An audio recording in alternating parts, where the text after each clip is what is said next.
Hello everyone, welcome back to Beat 'em Up Month, the month on this channel where I celebrate my second favorite genre of all time, my first favorite genre being of course shmups. In today's video I thought it'd be great to take a second look at Streets of Rage 4, which came out about a year ago and which has some upcoming DLC, and I've also been playing it. You know, it's Beat 'em Up Month, so all the elements came together for me to talk about this game once again, and this is a concept that I'm considering doing maybe a little bit more because one thing I've noticed as a sort of game reviewer, I'm not a game journalist or anything like that, but one thing that I've noticed is that whenever a new game comes out, especially a game that's revitalizing an old series, a dormant series, something like a Streets of Rage 4, something like maybe an R-Type Final 2, or maybe even just a sequel to a series that's really liked, such as Metal Gear Solid 5 in the past.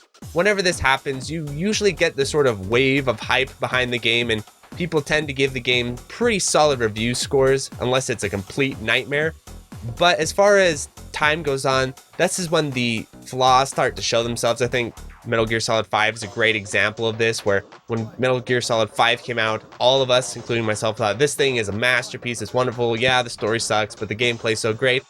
Years later, you look back on MGS5, and I don't hate it, and there's sort of like this hater crew towards it, but you can look back and say, okay, the chopper sections were lame, the fact that you have to wait around a bunch is lame, the fact that you have to travel around and there's so much empty space and there isn't a whole lot of really solid level design in certain areas, that's pretty bad.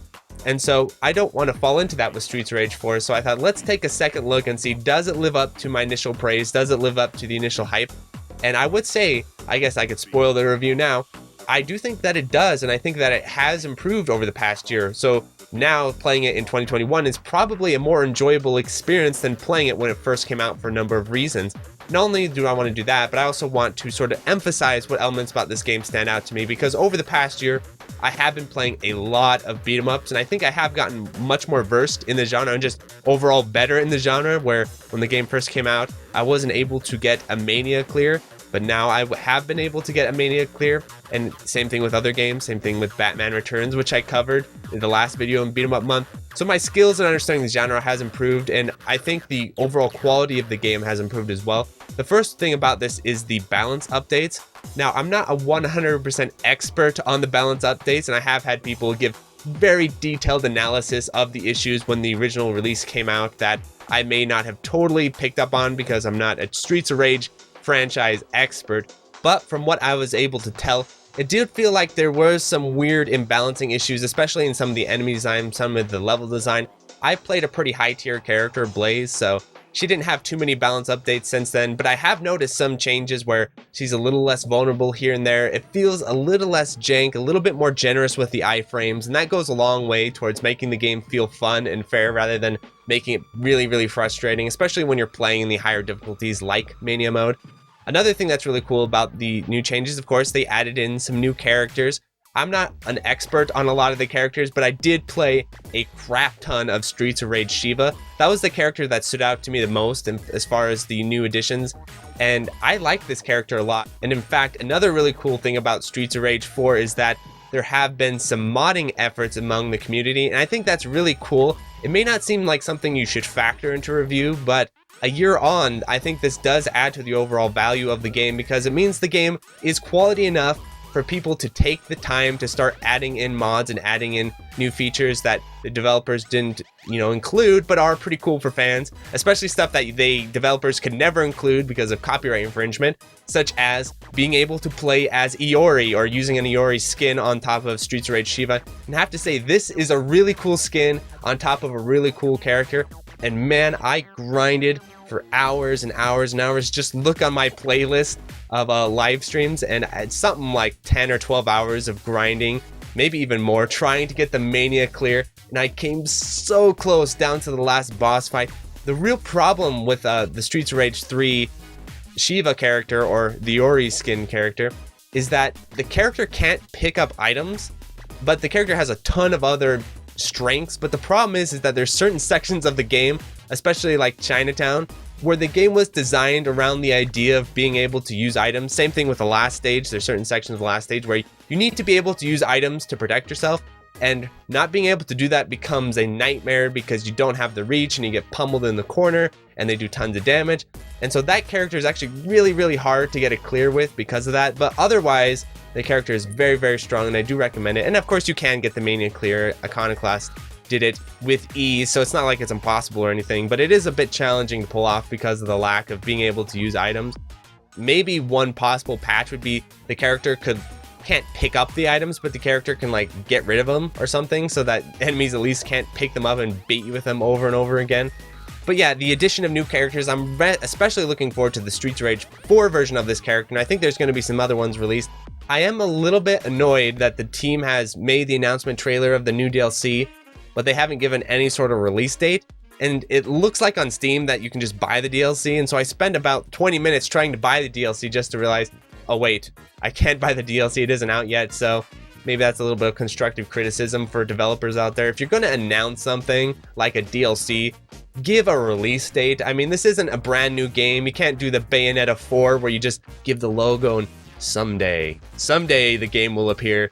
I don't think that works quite the same way with DLC. I think if you announce DLC, you better give a firm date so people know when to buy it. Otherwise, people forget about it or try to buy it on Steam over and over. It gets a little bit frustrating. Another thing that I want to talk about with Streets of Rage 4 and why I think it is as successful as it is, because it isn't just the fact that, you know, it's a revitalization of an old franchise everyone likes. I mean, Streets of Rage is a well-liked franchise, but I wouldn't put it up there in terms of brand recognition up with the really high it will move copies like a Sonic Mania type thing, because it is a little bit niche. It's hard to say because whenever you say that, people will get a little offended. But I think overall, even the most hardcore Sega fans will have to admit that Streets of Rage is a well-liked franchise, but it isn't something on the top tier like a Street Fighter or anything like that. You know, they're not making movie adaptations of Streets of Rage.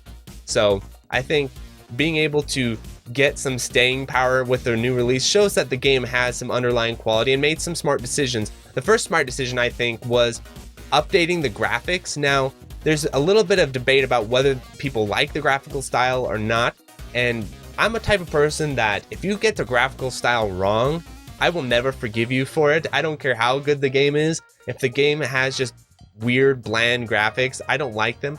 The thing about Streets of Rage 4 is I do like comic book style graphics, so maybe I'm a little bit more lenient towards that because I do actually like the aesthetic they're going for. And it also somehow manages to fit in the pixel art in a way that doesn't look too absurd.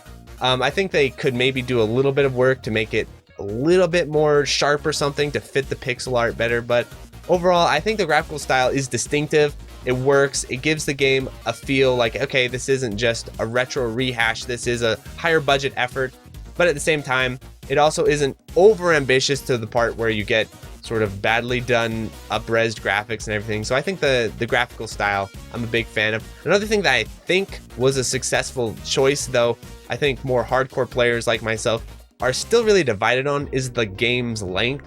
This is a long beat 'em up, perhaps the longest beat 'em up I've ever played.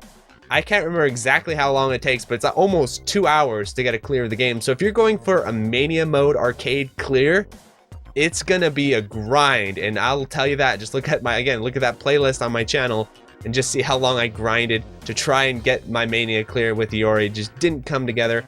But I was able to get it with Blaze, which is really cool. So some of my criticisms of the original release that I think the DLC will be addressing, and I think time and success will begin to address, is the fact that I do think it is a shame that there's such a limited palette for the characters where they just have one skin. And so having more skins available either through mods or through the DLC is a really nice touch. It just adds some variety to, you know, grinding the game over and over. But I'm getting a little bit off track. So the game design is really interesting to talk about because the scoring system is this chaining combo system, definitely something that seems inspired by either Street Fighter or Donanpachi. Chains are hot, of course, chaining systems, but it works really well, and I was really surprised at how well done the chaining system in this game is, and I think it is probably its strongest feature, to be honest. I really love the chaining system of Streets of Rage 4, and you pretty much can full chain almost all the stages, I think.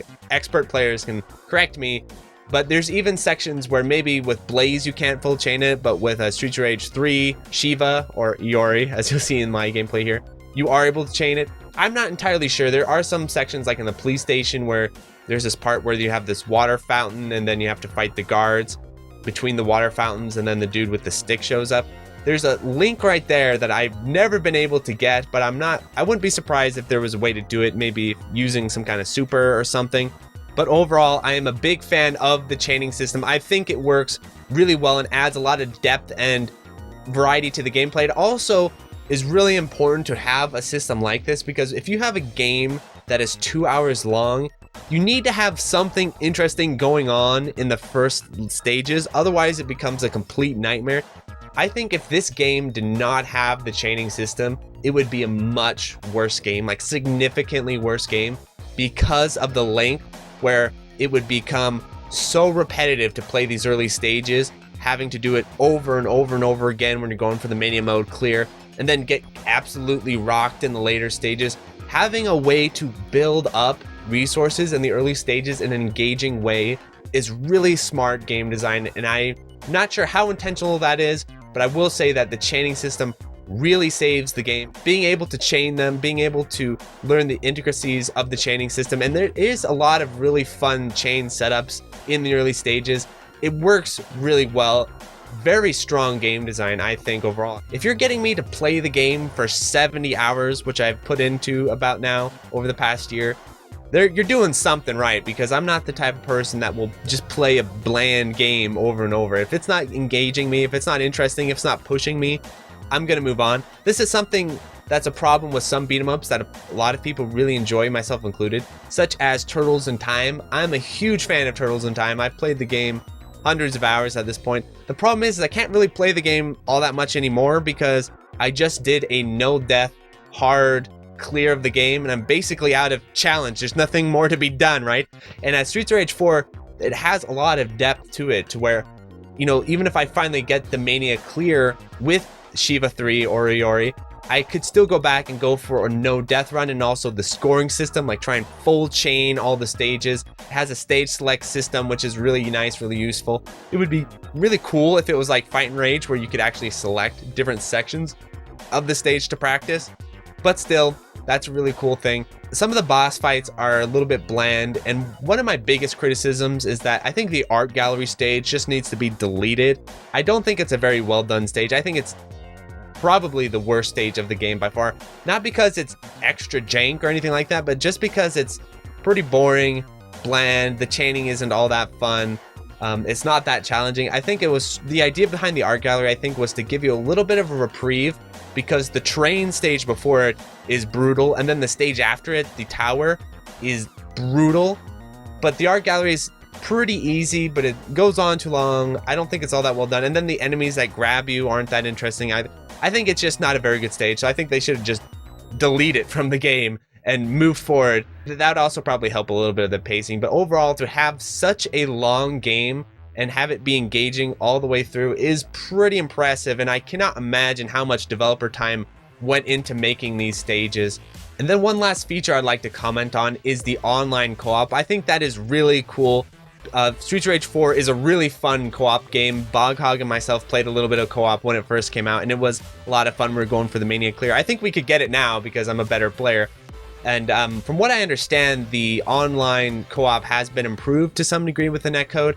Now, I'm not 100% sure how well it runs now, but I will say that even when it was played on release, it did feel solid enough, and it felt like this is a feature that goes a long way towards making the game feel more like quality, making the game more recommendable to people, because for example, I have a brother that will play a beat 'em up. He's not as deep into them as myself, but he will play them, and so if I recommended the game and then we had online co-op and we're able to get in there, and I do know you're able to get online co-op through other means such as Parsec or Fightcade or something with other games. The issue is if you have a more casual type of relative or friend who doesn't want to go through all the hoops of getting these to work, and I wouldn't say, I think Parsec is solid. I did play some online Parsec co-op back in the day, but I wouldn't say it's better than the online co-op in Fight and Rage, and I think with the patches I've heard it's even better. So I'm looking forward to maybe doing some more online co-op in the future, and I think this is just a great feature. And overall, the quality, the presentation, I guess a few criticisms that I have of the game that could be rectified, you know, moving forward with the DLC is They do need to add some more music variety because they have the original soundtrack and the retro soundtrack. I usually play with the retro soundtrack, but when you're playing a game that's 2 hours long and you're grinding it over and over, the gameplay's delivering, but I think they should have a little bit more variety with the soundtrack just to give your ears a little bit of a break and give them something new to listen to. And I'm gonna make a video about this when it comes to arcade genres. But when it comes to level design, you have to keep a lot of things in mind because it's not like an RPG where you'll play through it once or twice and then you'll be done with it for years and maybe come back 4 years later and play it again. That's not how arcade genres work. They're meant to be played on loop. They're like an album where you just loop the album over and over in a really well-made album, like Marvin Gaye's What's Going On, for example. If you loop it, it will loop into itself over and over and over and over. That's really cool, and I think if more game developers of these genres thought about level design in this way, I think it would go a long way towards removing a lot of suspect game design decisions, such as maybe having a tutorial stage 1 that's really lame and boring and you have to play it over and over and over and over. Stuff like that, or making the level design too uneven, or having a bunch of filler sections that, yeah, they're nifty the first or 2 times you play it, but the 100th time you play it, you want to just rip out your hair because it's so obnoxious and boring.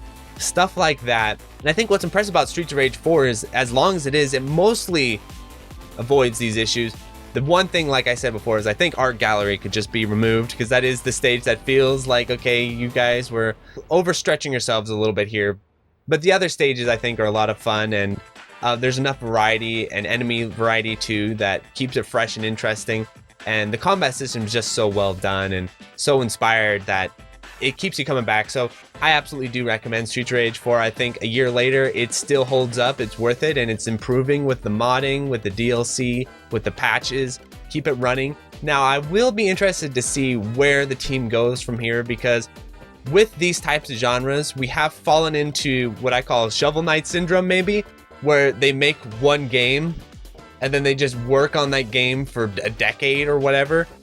I would be interested to see, when do we get a Streets of Rage 5? It's a year on, so of course there's a little bit of time, but the interesting thing about these retro genres, if you go back and look at them, like the original Streets of Rage, like the Mega Man series, is that there wasn't a whole lot of time between the sequels. It's not like a fighting game where it comes out and then 4 years later you make a sequel. These older retro genres usually had a fairly fast turnaround between the sequels. These days, that's not how the gaming ecosystem works, of course. Budgets and just the way that people consume games. I understand that's not going to happen. But I do wonder, when do we see a Streets of Rage 5? Or will we see Streets of Rage 4 DLCs for like 6 years before we get a Streets of Rage 5? Or maybe the game just quietly fades into the night after 6 years of DLC updates and a new campaign and all that sort of thing. So I guess we'll see. Yes, definitely check it out and keep an eye out for the DLC because I think it will be a lot of fun. I'll try and get a Mania mode clear with Streets of Rage 4 Shiva, which I think I'll be able to pull off. So mark that down in your calendars when it comes out. Adios, everyone.